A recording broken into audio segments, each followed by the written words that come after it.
Break के बाद आपका फिर से स्वागत है। हफ्ते के आखिरी दिन भारतीय शेयर बाजार सीमित दायरे में कारोबार करता दिखा। शुक्रवार को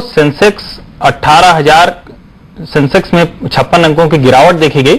ये 19,000 से थोड़ा नीचे बंद हुआ, 18,562 पर बंद हुआ। निफ्टी में भी 19 अंकों की गिरावट देखी गई, 5,581 के स्तर पर बंद हुआ। कारोबार के दौरान जिन शेयरों में तेजी दिखी वो हैं टीसीएस, महिंद्रा एंड महिंद्रा, रिलायंस, विप्रो और एचडीएफसी बैंक। हालांकि Tata Motors, Sterlite, ONGC, Cipla और टाटा पावर के शेयरों में गिरावट दर्ज की गई।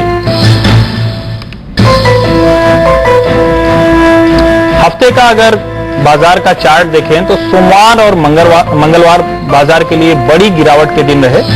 बुधवार, गुरुवार को थोड़ी सी राहत मिली। गुरुवार को हालांकि बाजार पर जिस तरह का मूवमेंट रहा था वो बेहद सुबह से लेकर शाम तक वोलेटाइल ट्रेड रहा था, लेकिन बाद में 22 अंकों की थोड़ी सी मामूली बढ़त देखने को मिली और शुक्रवार को भी निवेशक थोड़ी सी मुनाफा वसूली करके निकले और 56 अंकों की गिरावट देखी गई। अगर निफ्टी की बात करें तो निफ्टी का भी कमोबेश जो मूवमेंट चार्ट रहा है वो लगभग ऐसा ही रहा है। दोनों में हफ्ते भर में 1.5% से ज्यादा की गिरावट देखने को मिली। और अगर निफ्टी का चार्ट देखें तो सोमवार को जहां इसमें थोड़ी सी कम गिरावट थी, मंगलवार को बड़ी गिरावट रही, 90 पॉइंट से ज्यादा गिरा है मंगलवार को। और शुक्रवार को बहुत मामूली सी गिरावट, 19 अंकों की गिरावट के साथ 5600 से थोड़ा नीचे 5581 के स्तर पर बंद हुआ। बाजार को दरअसल जो आतंकवादी घटनाएं रही और दूसरी घटनाओं के साथ निराश किया आईटी वर्ल्ड में भारत का जो चेहरा है यानी इन्फोसिस के नतीजों ने। पहली तिमाही में इन्फोसिस का मुनाफा करीब 5.5% गिरा है, 1720 करोड़ रुपए के आसपास है। वित्त वर्ष 2011 की जनवरी से मार्च की तिमाही में इन्फोसिस का मुनाफा 1818 करोड़ रुपए रहा था।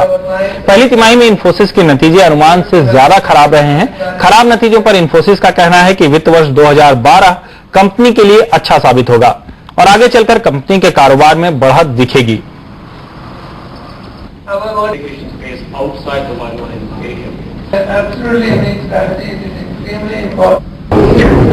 The situation is stable from a pricing perspective.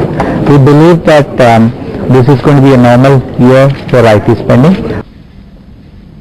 घाटे से जूझ रही एयर इंडिया के बेड़े में जल्द ही एक सितारा शामिल हो जाएगा। बोइंग की ड्रीम लाइनर जल्द ही एयर इंडिया के बेड़े में यानी करीब अक्टूबर के आसपास होगी जब ये बेड़े में शामिल हो जाएगी। इसकी टेस्ट फ्लाइट दिल्ली के इंदिरा गांधी अंतर्राष्ट्रीय हवाई अड्डे पर हुई। बोइंग का ये विमान अन्य विमानों के मुकाबले हल्का है और माइलेज भी दूसरे विमानों से 20% ज्यादा देता है। एयर इंडिया ने 27 ड्रीम लाइनर का ऑर्डर किया है, वहीं जेट एयरवेज ने 10 विमानों का सौदा दिया है बोइंग को।